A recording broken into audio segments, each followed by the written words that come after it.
এটা কি সত্য কথা নয় যে আমি তোমাদের জন্য এই পৃথিবীকে একটি বিছানা হিসাবে বানিয়ে দিয়েছি, আর এই পৃথিবীর উপরে পাহাড়গুলি দিয়ে পেরেকের মতো পাহাড়গুলিকে প্রথিত করে দিয়েছি। ওয়া খালাকনাকুম আজওয়াজা, এবং পৃথিবীর মানব বংশ অথবা যে কোনো প্রাণী এবং জন্তুর বংশ বৃদ্ধির জন্য তোমাদের স্ত্রী জাতীয় এবং পুরুষ জাতীয় জোড়ায় জোড়ায় সৃষ্টি করেছি। ওয়াজআলনা নাওমাকুম সুবাতা, আর তোমাদের জন্য তোমাদের ঘুমকে শান্তির বাহন করেছি। ওয়াজআলনা লাইলা লিবাসা, আর রাতকে করেছি আবরণ অথবা আচ্ছাদন।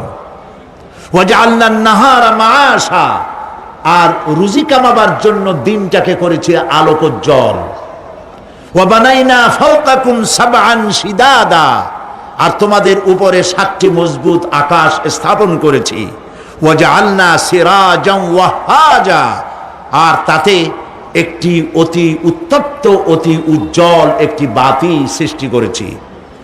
ওয়া আনজালনা মিনাল মুসিরাতি মাআন সাজ্জাজা, এবং ঊর্ধ্ব দেশ থেকে অবিশ্রান্ত অবিরামভাবে বৃষ্টি বর্ষণ করি। কেন? লিনুখরিজা বিহি হাব্বান ওয়া নাবাতা, যাতে করে শস্য, শাক, সবজি, উদ্ভিদ আর নিবিড় বাগান সৃষ্টি করতে পারি। এই ছিল তেলাওয়াতকৃত আয়াতের শাব্দিক তর্জমা। আসুন এবার ব্যাখ্যায় চলে যাই। আল্লাহ পাক বলছেন, দেখো এই পৃথিবীটাকে, এই জমিনটাকে একটি বিছানা হিসাবে আমি বিছায় দিয়েছি, শান্তিময় আবাস ভূমিতে পরিণত করে দিয়েছি এই পৃথিবীটাকে। আল্লাহ পাক বলছেন, আল্লাযী জাআলা লাকুমুল আরদা মাহদান ওয়া জাআলা লাকুম ফীহা সুবুলান লাআল্লাকুম তাহতাদুন,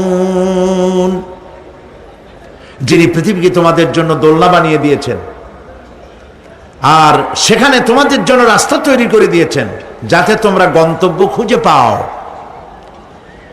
সূরা নাবার মধ্যে আল্লাহ পাক পৃথিবীকে বলেছেন বিছানা, আর সূরা আয-যুখরুফের মধ্যে বলেছেন দোলনা। পৃথিবীটাকে আল্লাহ কি বললেন? দোলনা।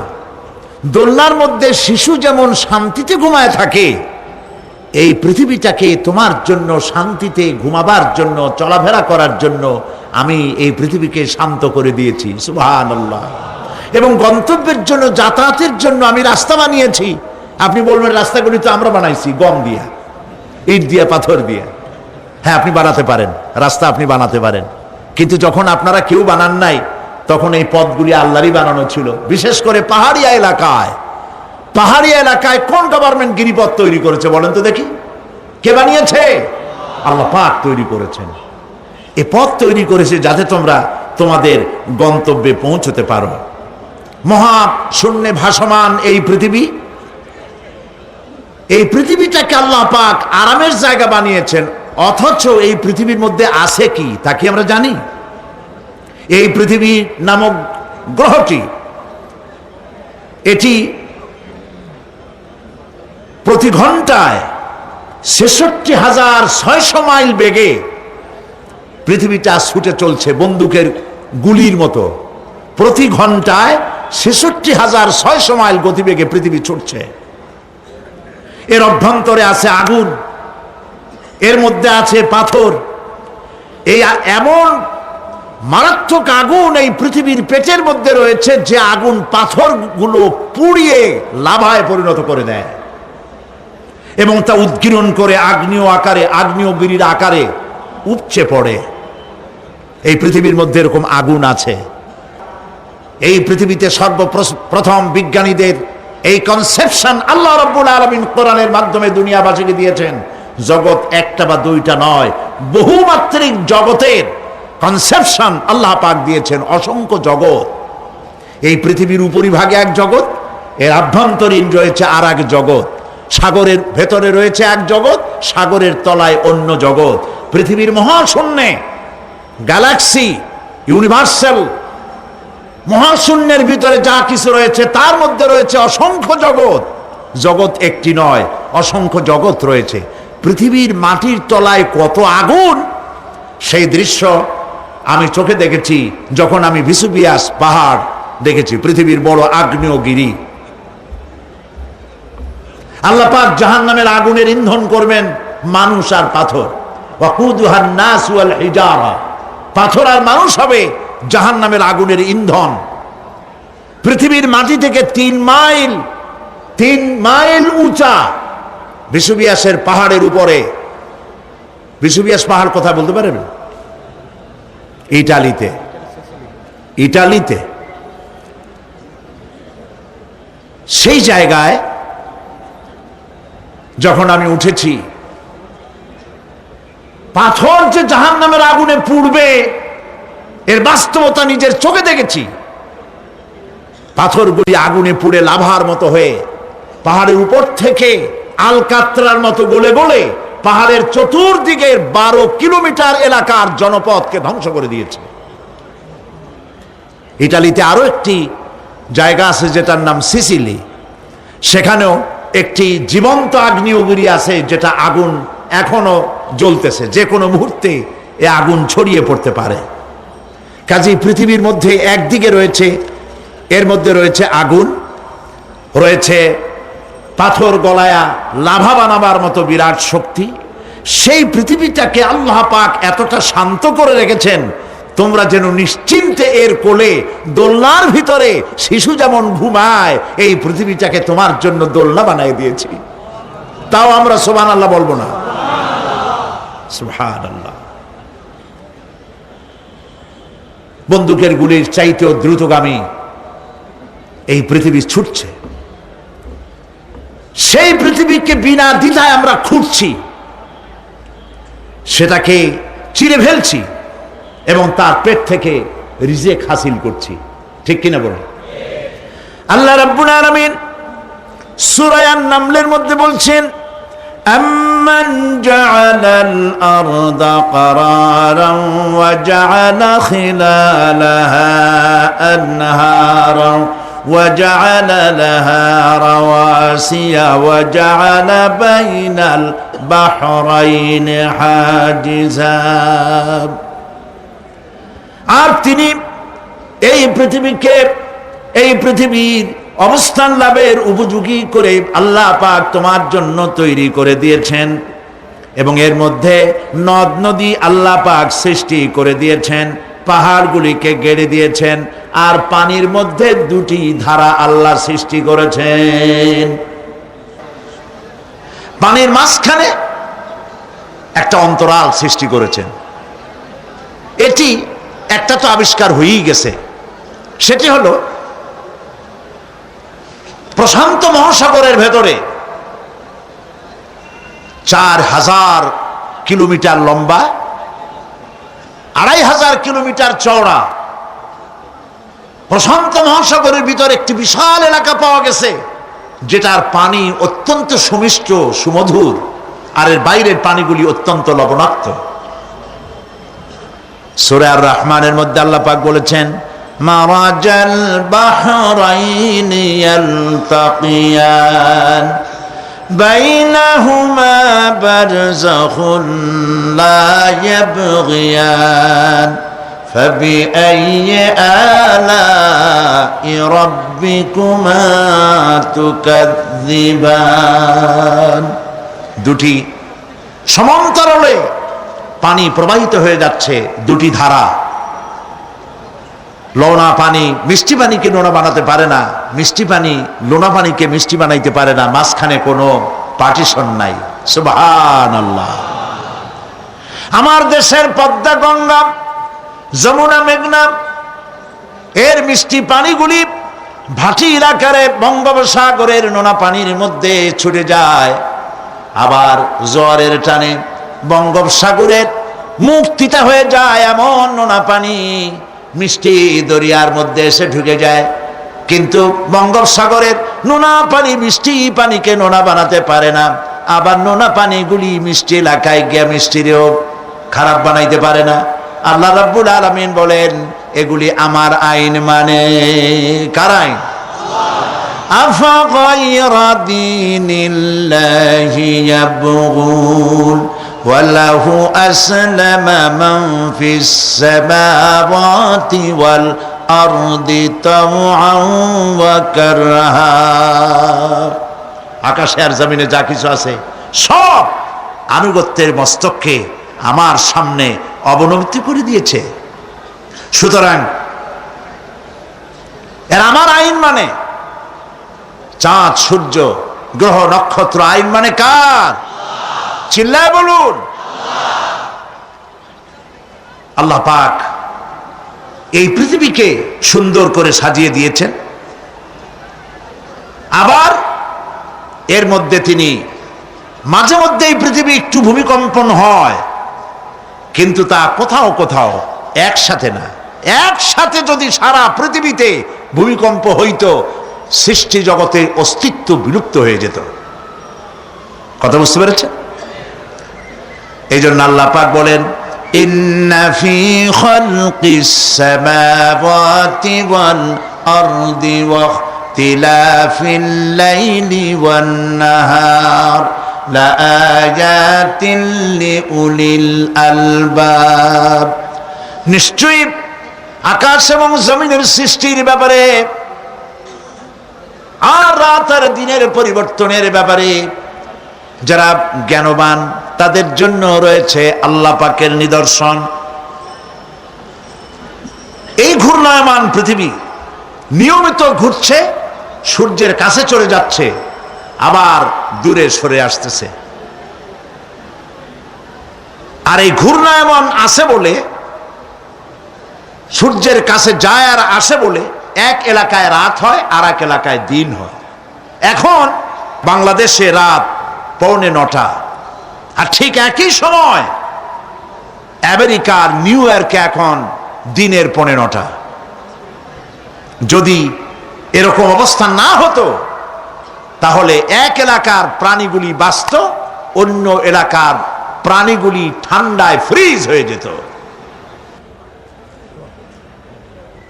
আমাদের এই পৃথিবী আল্লাহ পাকের এক অফুরন্ত নিয়ামত। এই অফুরন্ত নিয়ামত আল্লাহ পাক আমাদেরকে দিয়েছেন, আর এর মধ্যে এর অভ্যন্তরে রয়েছে মানুষের খাদ্য তৈরি করার মতো প্রাণ শক্তি মাটির মধ্যে আল্লাহ পাক দিয়েছেন। পৃথিবীটা এটি সূর্যকে আর চন্দ্রকে আল্লাহ পাক একটা নির্ধারিত মেজারমেন্ট করে রেখেছেন, একটা ঠিক সঠিক জায়গায় রেখেছেন। বিজ্ঞানীরা বলেছেন সূর্যর যে ডিগ্রিতে এখন আছে ওর থেকে কয়েক ডিগ্রি যদি নিচে নেমে আসতো, গোটা পৃথিবী জ্বলে পুড়ে ভস্ম হয়ে যেত। আবার সূর্যটা যেখানে আছে ওখান থেকে আরো কয়েক ডিগ্রি যদি উপরে উঠে যেত, তাহলে গোটা পৃথিবী ফ্রিজ হয়ে যেত, প্রাণী জগতের অস্তিত্ব শেষ হয়ে যেত। চাঁদ সম্পর্কে বলা হয়েছে, চাঁদ যত ডিগ্রিতে আল্লাহ পাক স্থাপন করে রেখেছেন ওর থেকে কয়েক ডিগ্রি উপরে যদি উঠে যেত, গোটা পৃথিবী মরুভূমি হয়ে যেত। আর যদি কিছু নেমে আসতো, গোটা পৃথিবীতে জলোচ্ছ্বাস হয়ে পানিতে পৃথিবী ডুবে শেষ হয়ে যেত। তাও সুবহানাল্লাহ বলবো না? এ সমস্ত কুদরত কার? আল্লাহ পাক। আল্লাহ রাব্বুল আলামিন এরপরে বলছেন, ওয়াল জিবালা আওতাদা, মাটিকে বানালাম বিছানা, আর এই বিছানাকে এটা যেন তোমাকে নিয়ে নড়াচড়া করতে না পারে সেই জন্য আমি পাহাড়গুলি পেরেকের মতো গেড়ে দিলাম। এখানে আছে যে পাহাড়কে পৃথিবীর মধ্যে পেরেকের মতো গেড়ে দিছি। কেন দিছি সেটি এসছে অন্য আয়াতে। আল্লাহ রাব্বুল আলামিন বলেন, وَأَلْقَى فِي الْأَرْضِ رَوَاسِيَ أَن تَمِيدَ بِكُمْ। আল্লাহ পাক বলেন তিনি জমিনে পর্বতের নোঙ্গর, পর্বতের পেরেক রকম করে এই পৃথিবীর মধ্যে গেড়ে দিয়েছেন, যেন পৃথিবীটা তোমাকে নিয়ে যেন হেলাদোলা করতে না পারে। এই পাহাড় পৃথিবীর ভারসাম্য রক্ষা করেছে। পাহাড়গুলি আজকে মানুষেরা কাটা শুরু করেছে ইন্ডাস্ট্রি বানাবার জন্য, বাড়িঘর বানাবার জন্য, পাহাড় যারা কাটছেন আত্মঘাতী কাজ করতেছেন। প্রকৃতির ভারসাম্য, এনভায়রনমেন্ট নষ্ট তো আমরাই করতেছি, ঠিক কিনা বলেন? কারা নষ্ট করতেছে? আমরা নিজেরাই করতেছি, আত্মঘাতী কাজ করছি। এই পৃথিবীতে কত পাহাড় দরকার, কত গাছ দরকার, কত পানি দরকার, সে কথা কে বলতে পারবেন? বলেন সবাই। আল্লাহ পাকের যা কিছু তিনি সৃষ্টি করেছেন সেগুলির উপরে হস্তক্ষেপ করা, কিছু কিছু জিনিসের উপরে হস্তক্ষেপ করা মারাত্মক আত্মঘাতী। পাহাড়গুলি দিয়ে, এই সুউচ্চ পাহাড় শুধু খিল বানায় রাখছেন আল্লাহ, পেরেক বানায় রাখছেন, শুধু তাই নয়, এই পাহাড়ের উপরে পানি জমে থাকে বরফ হইয়া। আমরা যখন প্লেনে যখন যাই, ঢাকা এবং চিটাগং যে ফ্লাইটগুলি আসা যাওয়া করে, এগুলি 9,000, 10,000, 11,000 ফিট দিয়ে উচ্চতায় উড়ে আসে। কিন্তু আমরা যখন ইন্টারন্যাশনাল ফ্লাইটে উড়ি তখন সেগুলি চলে 35 থেকে 40,000 ফিট পর্যন্ত উচ্চতায় উড়ে যায়। পৃথিবী যে কত সুন্দর তা প্লেনে উঠলে বোঝা যায়। আর বাংলাদেশ যে কত সুন্দর মনোরম তা দেশের উপর থেকে প্লেনে উঠতে গেলে দৃশ্য দেখে, নয়নবিরাম দৃশ্য দেখে সেজদায় মাথা নত হয়ে আসে। সুবহানাল্লাহ, সুবহানাল্লাহ। আমার দেশ যে কত ভালো, আলহামদুলিল্লাহ বলেন। পৃথিবীর যে কোনো দেশের তুলনায় আমার দেশ অনেক অনেক অনেক ভালো, আলহামদুলিল্লাহ বলেন। এর গাছে হাত দিলে খাবার পাওয়া যায়, পানিতে হাত দিলে খাবার পাওয়া যায়, জমিনে হাত দিলে খাবার পাওয়া যায়, যেখানে হাত দেবেন সেখানে খাবার। আমাদের তো আসলে খাদ্যের অভাব না। আমাদের কি খাদ্যের অভাব আসলে? না, আসলে খাদ্যের অভাব না। আমাদের সব আছে, বিশাল বনজ সম্পদ আছে। কাপ্তাই, রাঙ্গামাটি, বান্দরবন যে দেখেন বনজ সম্পদ কাহাকে বলে। খুলনার ফরেস্ট এরিয়া যে দেখেন বনজ সম্পদ কারে বলে। রয়েছে বনজ সম্পদ, রয়েছে খনিজ সম্পদ, রয়েছে পশু সম্পদ, রয়েছে মৎস্য সম্পদ, রয়েছে পানি সম্পদ, সর্বোপরি রয়েছে মানব সম্পদ। সব আছে। তাহলে মরি কেন? মরি সৎ লোকের অভাবে। আল্লাহ রাব্বুল আলামিন এই পৃথিবীতে মানুষগুলিকে সুন্দর করে সৃষ্টি করে তার খাওয়া, চলা ফেরা, ওঠা বসা সব কিছুকে একটি নিয়মতান্ত্রিক পদ্ধতিতে পরিচালিত করেছেন। এটা বুঝলে পরে কল্যাণ, না বুঝলে অকল্যাণ। আসল বক্তব্য ছিল কি? পাহাড়। প্লেনে ওড়ার সময় দেখেছি রাশিয়ার উপর থেকে যখন উড়ে যায়, টার্কি, ইটালি, আফ্রিকা দেশসমূহের উপর দিয়ে যখন উড়ে যায় তখন দেখতে পাই নিচে পাহাড়ের মাথাগুলি সাদা ধপধপ করছে। প্রথমে তো বুঝি নাই যেগুলি কি, পরে জিজ্ঞেস করে জেনেছি। যখন প্রথম বিদেশে গেছি তখন বুঝি নাই, তারপরে বুঝতে পারলাম এ হলো আল্লাহ পাকের সেই কথা যে পাহাড়ের উপরে আমি পানি জমায় রাখি। এই জমাকৃত পানি সূর্যের তাপে গলাইয়া পাহাড় থেকে পাদদেশে নামাইয়া ফসল উৎপাদিত করি যেখানে বৃষ্টি সম্ভব নয়।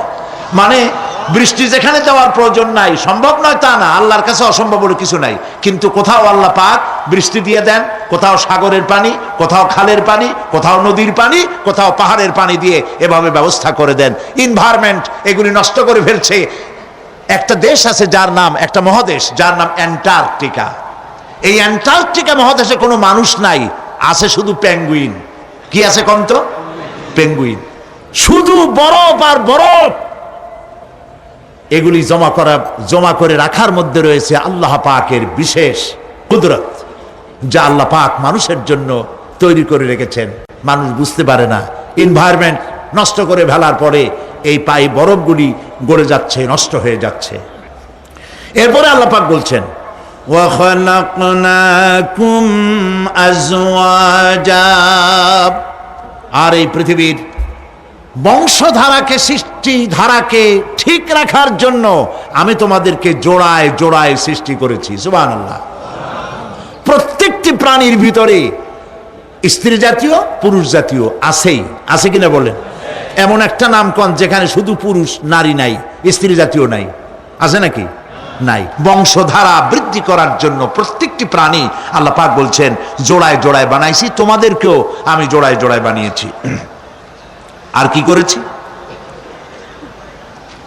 আল্লাহ পাক বলছেন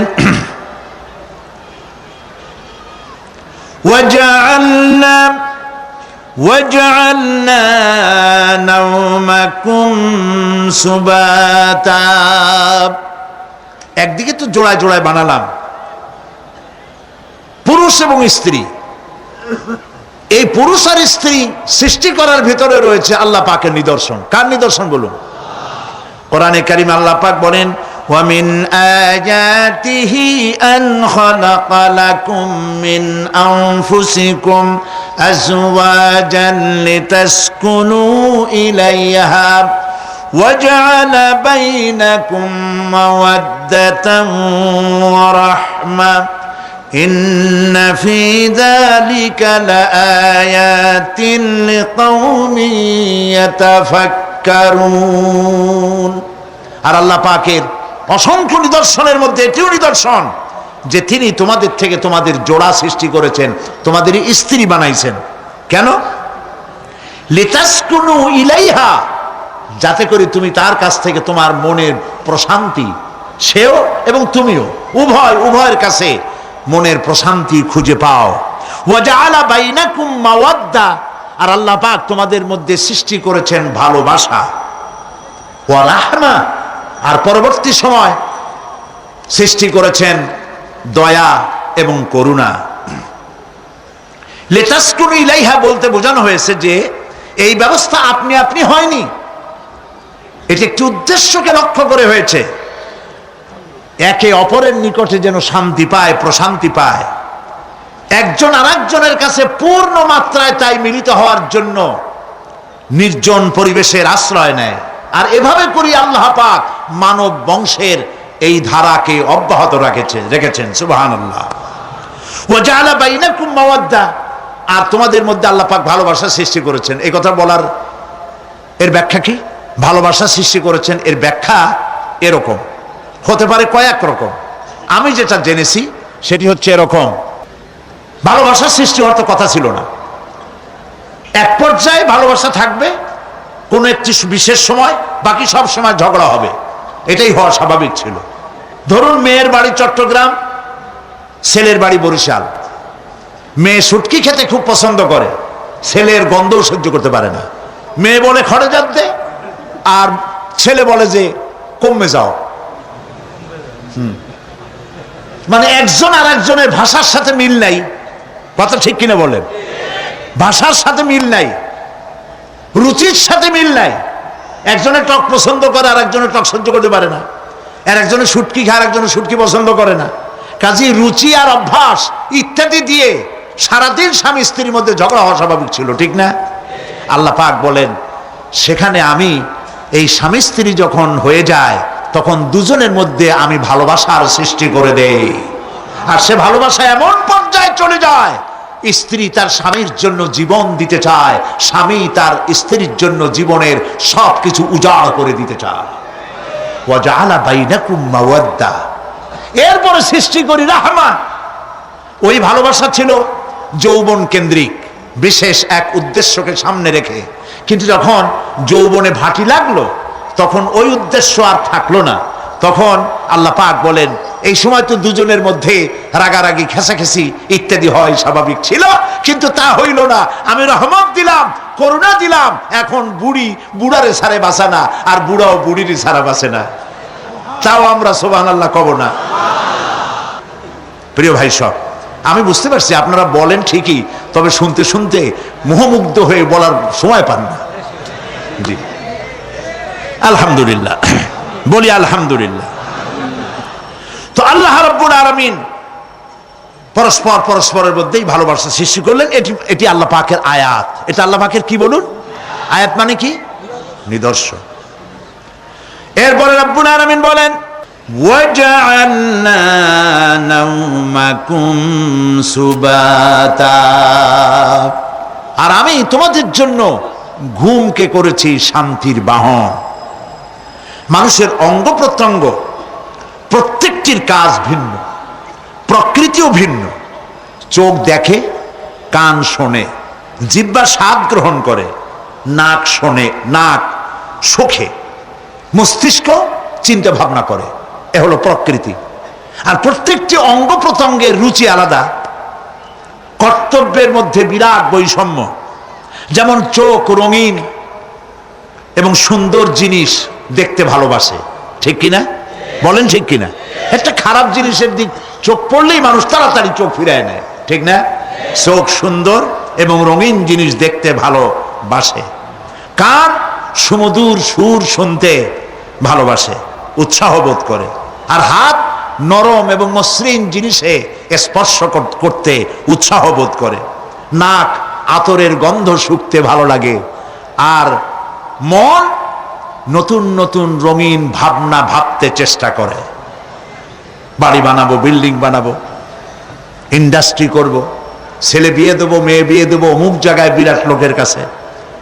ভাবতে ভাবতে ভাবের সাগরে হারিয়ে যায়।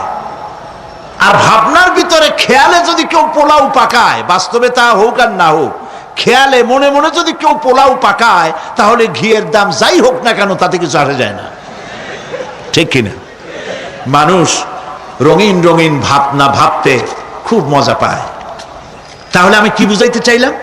চোখের কাজ, নাকের কাজ, মুখের কাজ, কানের কাজ, মনের কাজ, প্রত্যেকটি অঙ্গ প্রত্যঙ্গের ভিন্ন ভিন্ন কাজ আছে, ভিন্ন ভিন্ন রুচি আছে।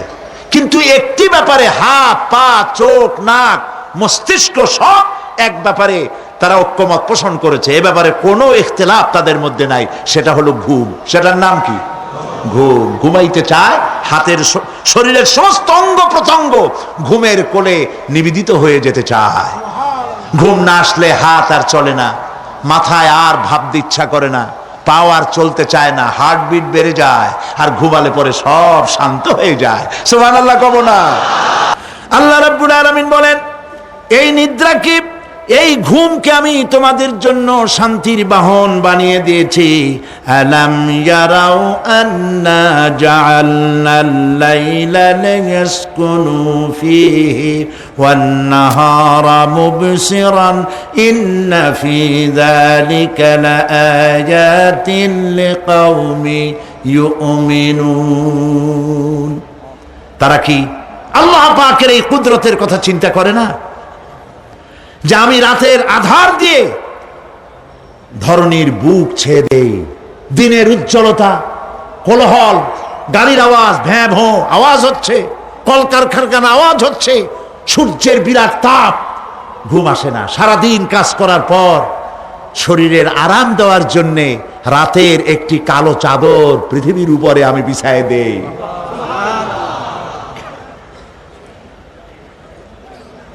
আর মানুষ আরাম গ্রহণ করে। শুধু মানুষ না, সব প্রাণী আরাম গ্রহণ করে। সুবহানাল্লাহ। এবং এরপরে দিনের আলো দিয়ে উদ্ভাসিত করি, যেন বিশ্রামের পর নতুন করে আবার কাজের সমস্ত উদ্দীপনা নিয়ে নতুন করে কাজে ঝাঁপিয়ে পড়তে পারে। কয়েক ঘন্টা দিন হাড় ভাঙা খাটুনি খেটেছে, রিক্সা চালাইছে, গাড়ি চালাইছে, আড়াই মনের বস্তা মাথায় করে টেনেছে, চিন্তা ভাবনা করেছে। এরপরে যখন এই লোকটি কয়েক ঘন্টা মাত্র নিদ্রা গেল, আরাম পেল, মস্তিষ্ক হালকা হয়ে গেল, হার্টবিট কমে গেল, হাতের পায়ের কর্মোদ্দীপনা বেড়ে গেল, নতুন করে আবার কাজ করার জন্য সুযোগ এসে গেল। দুনিয়ার মানুষকে কর্মক্ষম রাখার জন্য আল্লাহ পাক ঘুমকে বানিয়েছেন নিয়ামত। সুবহানাল্লাহ বলেন। ওয়া মিন আয়াতিহি মানামুকুম বিল-লাইলি ওয়ান-নাহারি ওয়াবতিগাউ মিন ফাদলি। আল্লাহ পাক বলেন, তোমাদের রাত আর দিনের বেলায় নিদ্রা যাওয়া, এবং এটাই হচ্ছে তার অনুগ্রহ। রাত আর দিনের নিদ্রা যাওয়ার পরে আমার অনুগ্রহ অর্থাৎ রিজেক তালাশ করার জন্য শরীরের ভিতরে, মনের ভিতরে, হাত পায়ের মধ্যে কর্মের উদ্দীপনা আমি তোমাদের দিয়ে দেই। মহাবিজ্ঞানী আল্লাহ রাব্বুল আলামিনের এই বিশাল কুদরত এবং দয়া, যে মানুষকে তিনি ক্লান্তি দূর করার জন্য তিনি ঘুম দিয়েছেন, আলহামদুলিল্লাহ বলি। অনেক মানুষ আছে ঘুমাইতে পারে না, ঘুমাবার জন্য ফেনারগান খায়, ঘুমাবার জন্য ভেলিয়াম খায়, সিডাক্সিন খায়, রিল্যাক্সিন খায়, কত অক্সিজেন কত কিছু খায়, তারপরেও ঘুম আসে